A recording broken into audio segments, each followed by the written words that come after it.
Hey guys, part 7 of Exploring the XM. Today we're going to be going over combat, and this will be the first part of reviewing combat rules. In this video, we'll do the main steps of combat, starting right in with step 1, which is setting the stage.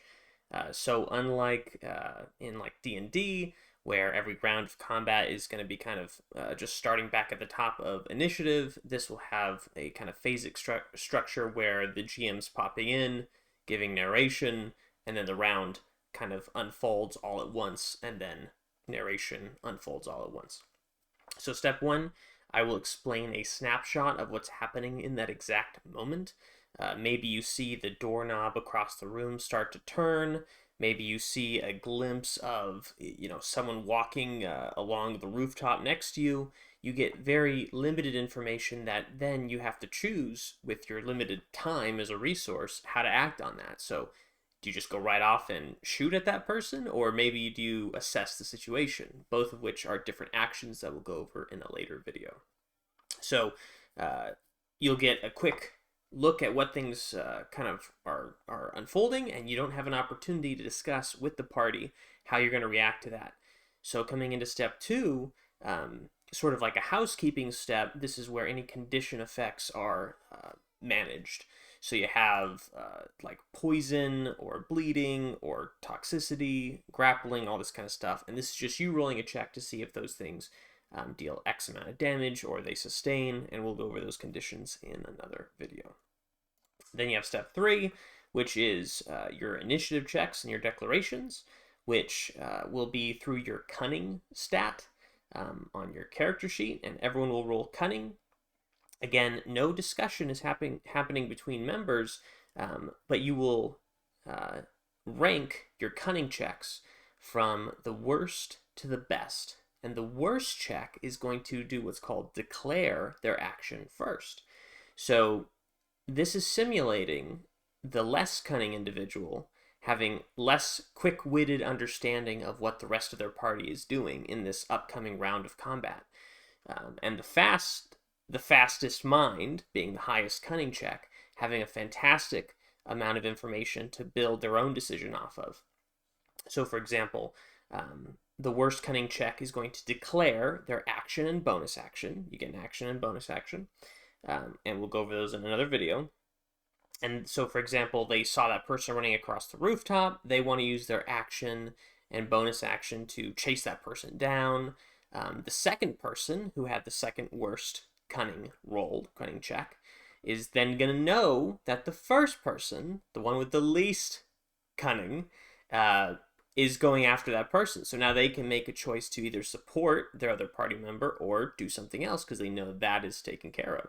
And then, of course, the person with the best cunning check has the most information to work off of, and that means that they have kind of, the most options to be able to then riff off of what their other party members are doing. So after everyone has declared, again with no inter-party discussion other than the declarations that they each got, subsequently informed of, we're going to proceed to step 4. And before I do that, I'll just touch briefly on the fact that an action can be forfeited to do another bonus action. So you could do 2 bonus actions, but you cannot do 2 actions, of course. An action and a bonus action, or 2 bonus actions. Okay. Before I go on to step 4, we'll do a quick note on what difficulty number is, because this is a very overarching element of combat, and you'll notice it come up in some feats and things like that. The difficulty number of a location of a combat encounter is, and this kind of pervades throughout an entire mission, is the main difficulty class, if you're familiar with D&D, of that entire mission. So if the difficulty number of a particular mission, let's say, is 10, it means that the majority of checks that you're rolling, you're going to be trying to exceed a 10. So you're not going to have like this wide gauntlet of difficulties throughout a mission. You'll know, like, okay, we're going into this mission, it's a 10 difficulty mission, and that is going to be a great starting point for you to plan, like, okay, how hard is this for us given our current stats and everything that we have, all of our equipment and whatnot. And then there will be some exceptions to that. So if something is considered easy within the mission, it's a -2 to the difficulty, and you'll get a little cheat sheet on all of that. But if something's easy, if something's hard, it's a +2. Very basic stuff. But that's a standard number that holds throughout an entire mission. Okay, going on to step 4, we're going to determine the success level based on your party's roles in a number of stat options. So each member of the party, of the squad, can roll one of the following checks: authority, awareness, tactics, cunning, leadership, style. And this cunning check would be, of course, separate from your initiative roll. Now, no more than one check can be rolled by any single party member, and you're all going to sum the checks that you did roll. So let's say one person rolled authority, one rolled awareness, one rolled tactics. We're going to sum up your rolls, and that's going to determine your success level compared against the success level DC, the difficulty class of this location, which is calculated by the difficulty number that we just went over. Let's say it was 10, multiplied by the number of squad members. So essentially, it's the difficulty number for each squad member. So you have a difficulty number of 10. That means the success level DC is 30. And we're going to sum up your various authority, awareness, and tactics rolls for that particular roll. And we'll see how well you compare against this chart.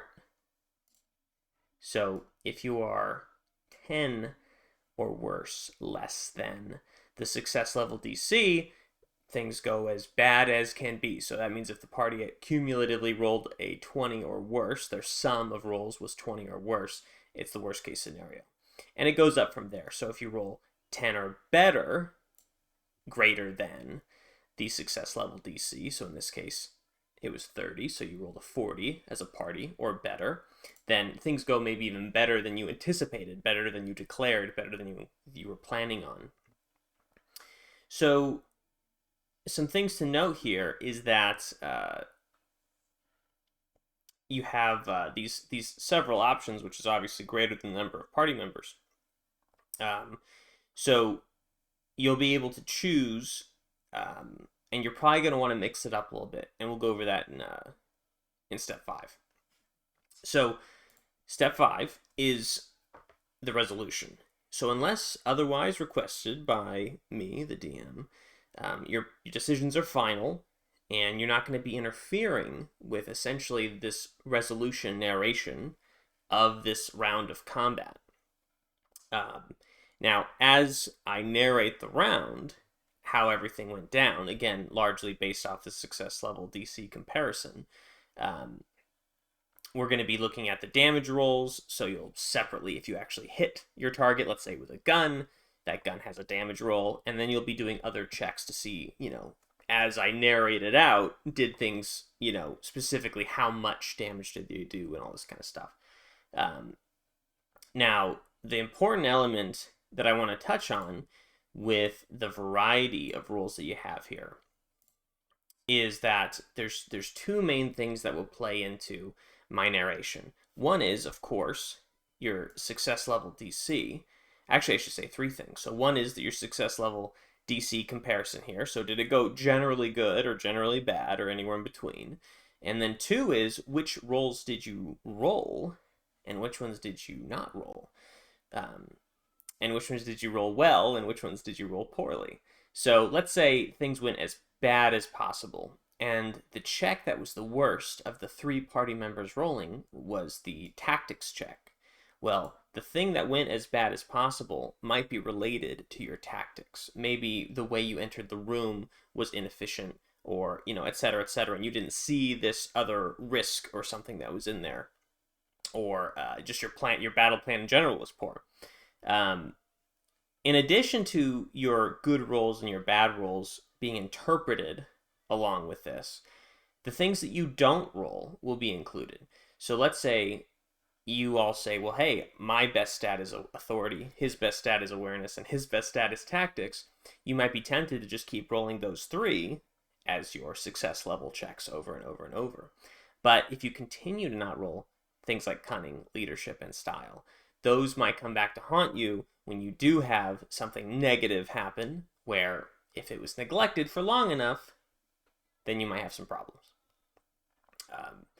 And potentially, even if things are going well for you, there could be some unforeseen consequences of ignoring some of these stats. So, not to say you need to perfectly distribute your checks, but it's a good idea to somewhat be cognizant of not neglecting one thing for too long. For example, let's say you don't roll awareness for a number of checks in a row as a party.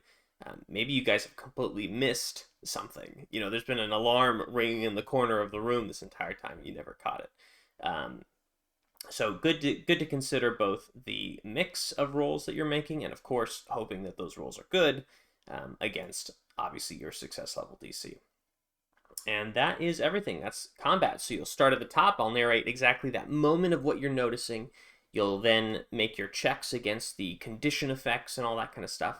And then you're going to be doing your initiative and your declarations, where the party as a group is going up that rung of cunning roll success and saying what they're going to do. And then we're going to roll to see how well, generally, this is all going to go down based on your success level. And then I will explain how it all happens with a couple damage rolls and whatnot weaved in the middle there. And that's it. That is the start of combat, and then we'll be going over some terms and whatnot and damage types in the upcoming videos to get a little bit deeper.